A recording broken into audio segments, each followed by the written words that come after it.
Bonjour à tous. Je vais essayer de vous présenter une solution très facile pour réaliser un Rubik's Cube. Je suis âgé, j'ai 70 ans, je suis plusieurs fois grand-père et j'ai acheté le Rubik's Cube il y a un peu plus d'un mois. En fait, je l'ai acheté pour exercer mes doigts qui ont des problèmes d'arthrite et je peux difficilement les bouger, et donc je l'ai acheté pour exercer mes doigts. Je n'ai donc aucune compétence particulière pour partager une expérience de solution du Rubik's Cube. Pourquoi je le fais? Je le fais parce que j'y ai trouvé un plaisir que je souhaite partager. Je vais vous faire une réalisation du Rubik's Cube extrêmement facile. En regardant sur Internet, j'ai trouvé des explications très complexes et très difficiles.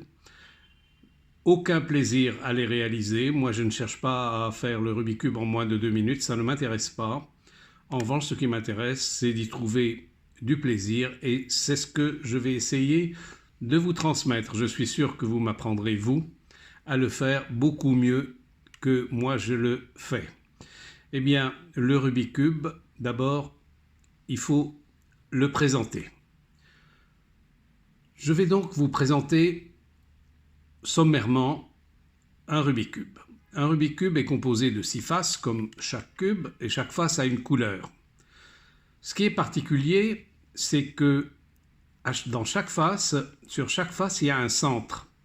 Et ce centre est fixe par rapport à l'autre centre, c'est-à-dire que les centres à l'intérieur sont reliés par des tubes qui sont fixes. Donc chaque fois que j'ai un centre blanc ici, j'aurai un jaune de l'autre côté, et là j'ai un orange, j'aurai de l'autre côté un rouge et un bleu du côté opposé, le vert.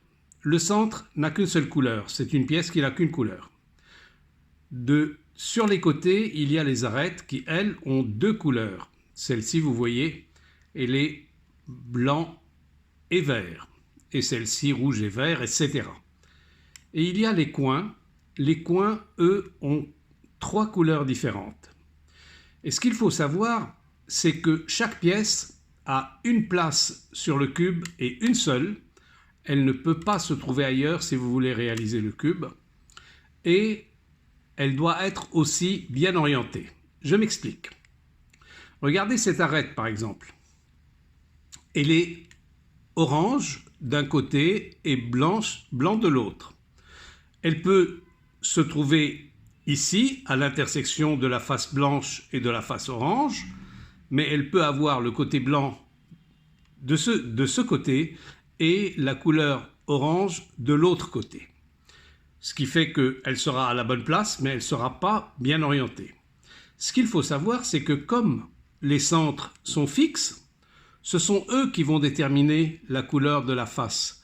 C'est le centre blanc qui va déterminer la couleur de cette face. Donc je vais essayer de ramener les pièces qui ont une couleur blanche pour les mettre autour du centre blanc, et ainsi de suite pour chaque face. Donc si je reprends mes arêtes, elles doivent être à l'intersection des 2 couleurs qu'elles portent, et chaque couleur doit être à côté du centre qui lui correspond. Il en est de même pour les coins, sauf que les coins, ils ont 3 couleurs. Ici, on a bleu, rouge et blanc. Et ce coin doit être ici, et il doit être orienté de cette manière-là. Si on a le blanc ici, le bleu en haut et le rouge du côté bleu, ça ne marchera pas. Donc comment faire pour réaliser un cube qui est défait? Je vais commencer par le défaire, et ensuite on va essayer de le réaliser ensemble. Pour le réaliser, je vais d'abord faire la face blanche, ensuite ce qu'on appelle la première couronne, c'est-à-dire celle-ci, à côté de la face, juste après la face blanche, la deuxième couronne, et pour finir, la face jaune. Donc je commence par mélanger le cube.